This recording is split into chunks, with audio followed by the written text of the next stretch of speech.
পিয়ারু 71 সালে ছিল লেবার, কামলা। আমি যখন 2018-তে তাকে সিনেমা বানানোর জন্য শুটিং করতে গেছি, 2018-তেও পিয়ারু হলো কামলা। এটা হচ্ছে ইতিহাস।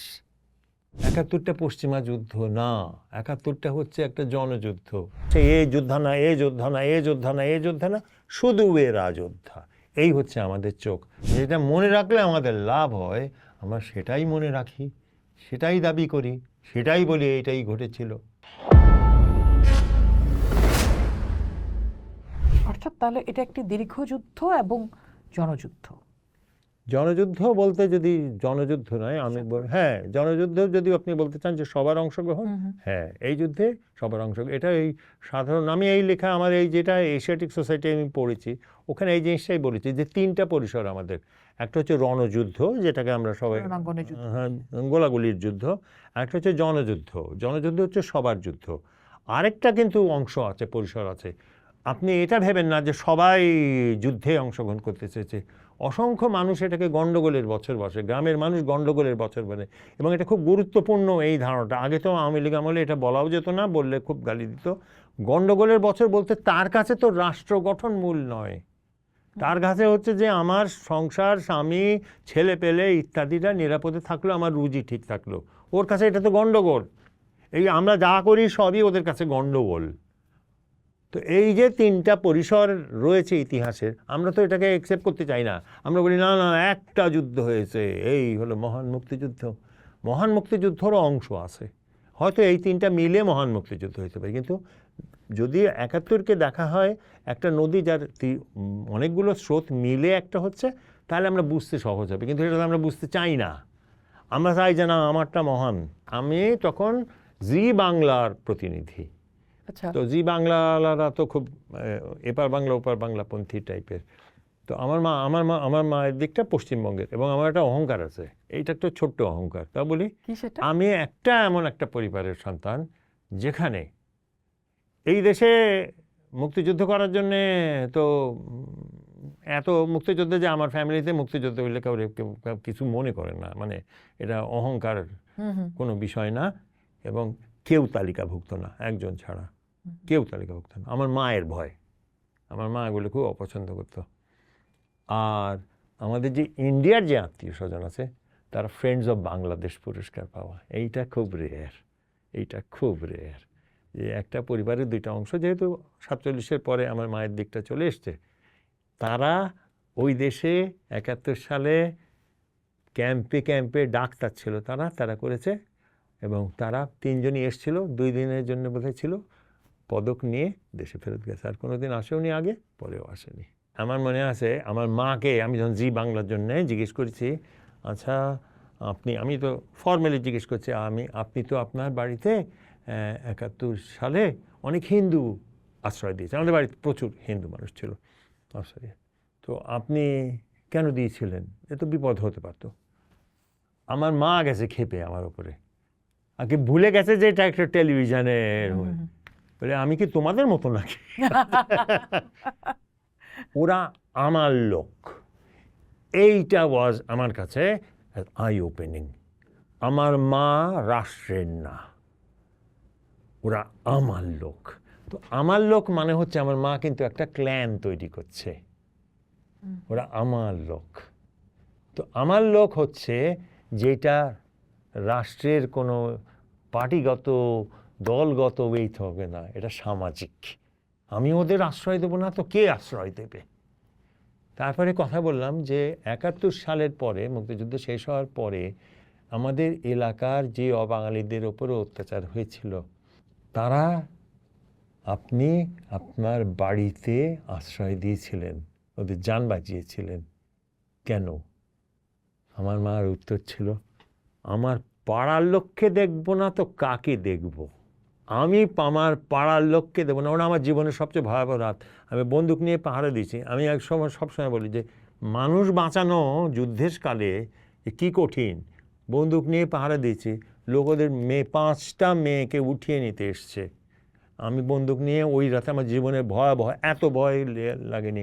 যখন এসছে গাড়ি সামনে রেখে দাঁড়িয়েছিল, এবং তখন আমরা দাঁড়িয়েছিলাম, শুধুমাত্র দাঁড়িয়েছি, আমার হাতে একটা পেয়েছে, কারণ আমরা অটোমেটিক তো সব সারেন্ডার করেছে সবাই, দোনলা বন্দুক নিয়ে অপেক্ষা করছে, এবং আমি জানি মৃত্যুর সামনে, কারণ আমি যদি গুলি করি ওরাও গুলি করবে, এবং ওরা তো অটোমেটিক নিয়ে এসছে, করেনি, 2:30টার দিকে চলে গেছে সকাল 9ই জানুয়ারি 1972।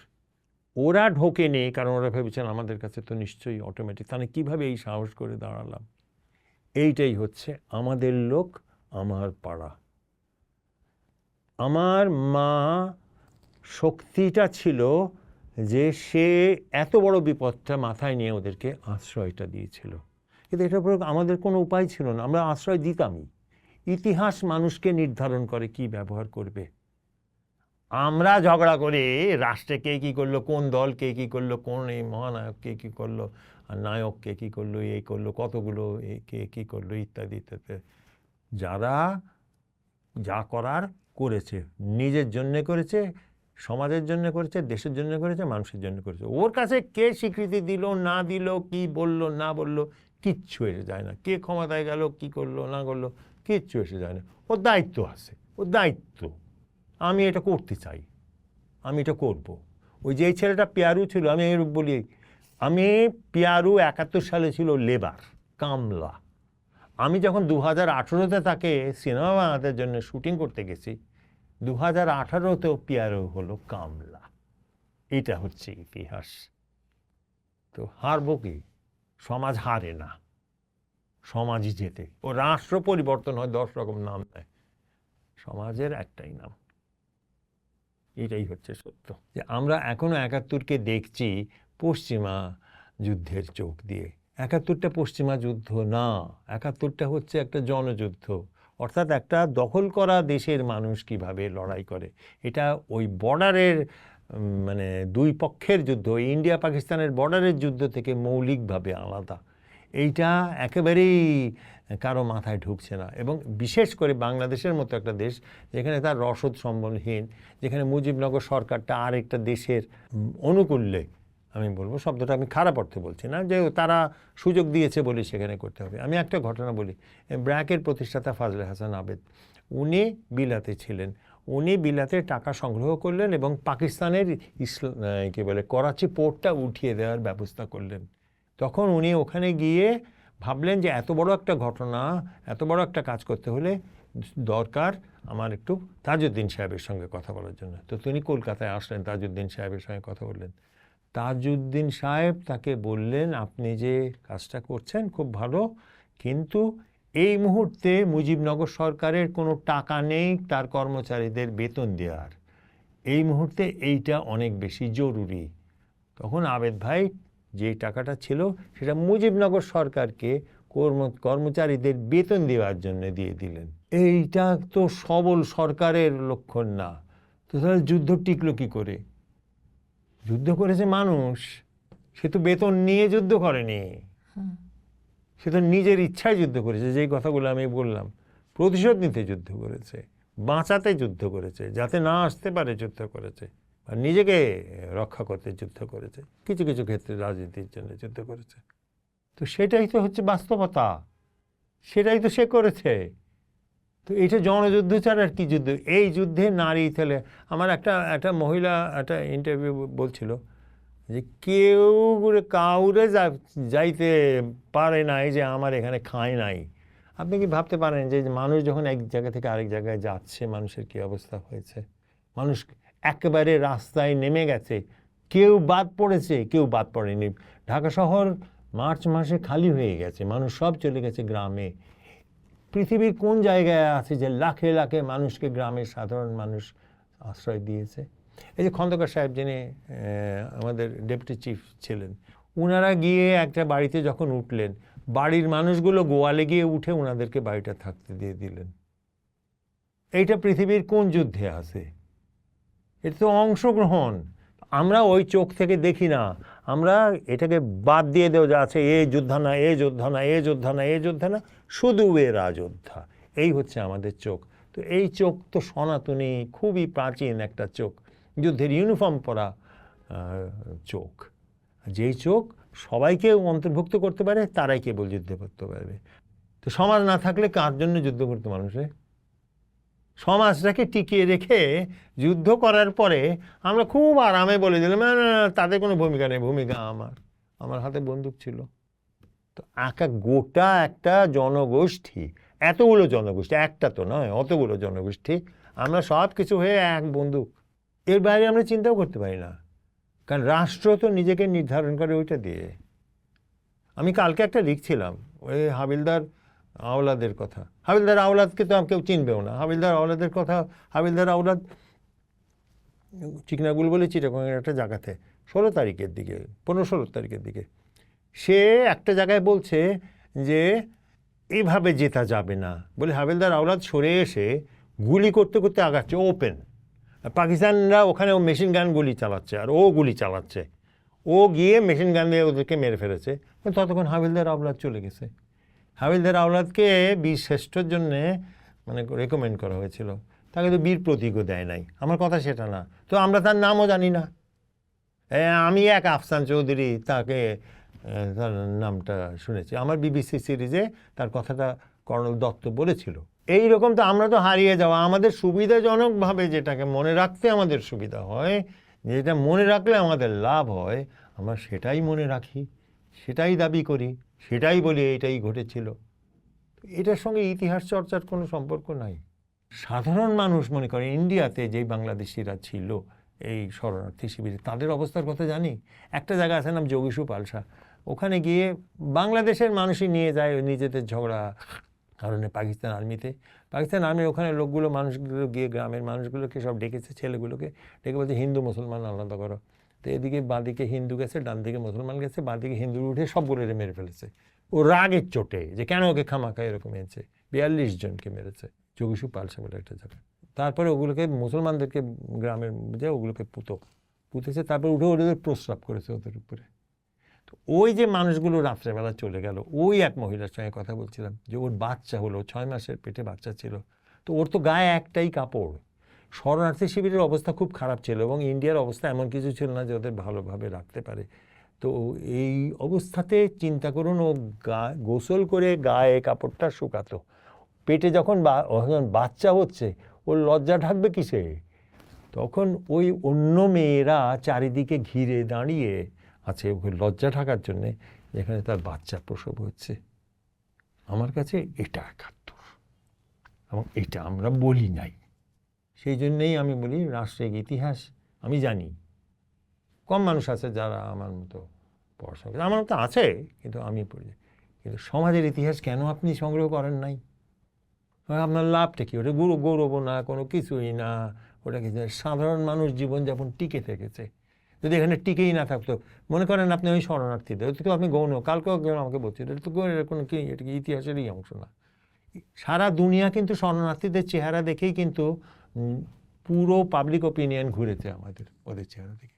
ওই মানুষগুলোর কষ্টের কথা আমরা জানি না, কতজন মারা গেছে তা পর্যন্ত আমরা জানি না। সম্ভবত বিতর্ক করি, হ্যাঁ ওটা নিয়ে আমরা বিতর্ক। হ্যাঁ, এবং ওই ক্যাম্পে সম্ভবত দেশের ভেতরে যত মানুষ মারা গেছে, কত হতে পারে না, তার খুব একটা কম মারা যায়নি, হাজারে হাজার মারা গেছে, বাচ্চা মারা গেছে। IMR খুব বেশি ছিল তো, ইনফ্যান্ট মর্টালিটি রেট। কারণ ওই যে বাচ্চাটা ছিল, ওই বাচ্চাটাকেও আমার যারা গিয়েছিল তারা যোগীশু পালসার এখানে, এরকম অসংখ্য অসংখ্য অসংখ্য ঘটনা আছে। আমরা কোনো আগ্রহ নেই, আমরা জানতে চাই হলো গোলাগুলির ইতিহাস, রাজনীতিতে কে কী বলেছে, ইতিহাস এই বলেছে। আমরা ওই পরিসরে থাকতে চাই, সাধারণ মানুষের কাছে আমরা যেতে চাই না। যে গেলেই না আপনি জানবেন বাংলাদেশ ব্যাংকে ব্লাস্টটা করিয়ে বেরিয়ে আসছে, আমাদের বাঁচিয়েছে কিন্তু সেই অফিসের লোকরাই, যেটাকে জড়িয়ে ধরে বের করেছে, যাতে করে সন্দেহ না করতে পারে যে সে একটা সুস্থ মানুষ। এটা 71। আমার বন্ধু বান্ধবের কথা যদি বলেন ওদেরকে করেছে। আমার একটা সাক্ষাৎকার আছে, আমার বন্ধু 27 না 28 তারিখে শেখ সাহেবের বাসা, ওরা সব ছাত্রলীগ করতো, দেখতে গেছে শেখ সাহেব, বাসায় আটকেছে তাদেরকে, তারপরে ধরে তাদেরকে মেরেছে পিটেছে, গাছের সঙ্গে বেঁধে রেখে দিয়েছে। 27 কি মার্চ, যেদিন কারফিউ উঠলো। তারপরে ওখানে যখন গেছে তখন ওকে মেরে ফেলবে ওরা ঠিক করেছে, তখন ওরা লাশ দেখতে পাচ্ছে তো ধর্মডিয়া লেকের মধ্যে, তখন আমার এক বন্ধু, আমার ওই দুই বন্ধুর মধ্যে একজন বলছে, তোমারও তো বাচ্চা আছে, তোমারও তো ছেলে আছে, তোমরা আমাকে মেরে ফেলবে?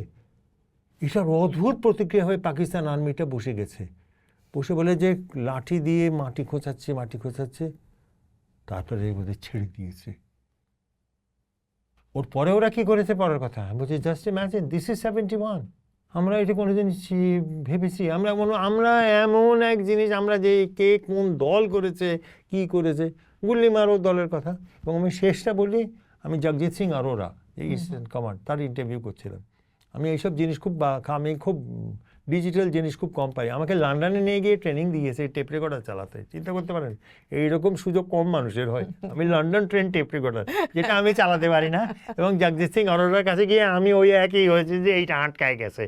জগজিৎ সিং অরোরা আমার টেপ রেকর্ডার ঠিক করার চেষ্টা করছে, আমি আর জগজিৎ সিং অরোরা। তখন ওই একটা কথা বলেছিলেন, আমি এটাকে সর্ব জায়গায় বলি এবং বলবো, সেটা হচ্ছে, তোমরা তো খালি সেনাবাহিনীর কথা জানতে চাও, বাংলাদেশের গরিব কৃষক যদি অনুমতি না দিত আমরা ঢুকতে পারতাম। আমি এইটাকে সালাম জানাই।